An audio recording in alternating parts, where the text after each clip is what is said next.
तो बात करने जा रहे हैं कॉमन आयन इफेक्ट क्या होता है, क्योंकि इक्विलिब्रियम का, वो भी आयनिक इक्विलिब्रियम का बहुत इंपॉर्टेंट टॉपिक है और इसकी डेफिनेशन पे एग्जांपल पे सवाल आएगा ही रहेगा। तो आपसे पूछेगा एक्सप्लेन करो what is meant by common ion effect. तो हम कहते हैं कि हमारे पास मान लो एक वीक इलेक्ट्रोलाइट का सोल्यूशन है, फॉर एग्जांपल हमारे पास CH3COH का सोल्यूशन है, तो वो पानी में डालने पे पार्शियली टूटता है, यही मतलब होता है वीक इलेक्ट्रोलाइट का। तो टूट गया, मान लो इक्विलिब्रियम में है CH3COO- प्लस H प्लस के। अब आप इसी वीक इलेक्ट्रोलाइट के डिसोसिएटेड सोल्यूशन में एक स्ट्रॉन्ग इलेक्ट्रोलाइट डाल दो, तो इसी की फैमिली का डालना, तो वो यहाँ पे क्या होगा, एसीटेट, सोडियम एसीटेट मान लो आपने डाल दिया, फॉर्मूला क्या होता है CH3COONA। अब ये पूरा टूट जाएगा क्योंकि ये स्ट्रॉन्ग इलेक्ट्रोलाइट है। तो कैसे टूटेगा, CH3COO- प्लस Na प्लस।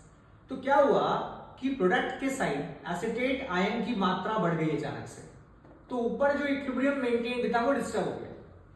तो अब इक्विलिब्रियम को रिस्टोर करने के लिए रिएक्शन कहां भाग जाएगा, बैकवर्ड डायरेक्शन में। तो इसे हम कहते हैं कॉमन आयन इफेक्ट। देखो डिफाइन कैसे करेंगे, the sudden depression in the dissociation of a weak electrolyte due to the presence of a common ion from a strong electrolyte which causes the reaction to move in the backward direction is known as common ion effect।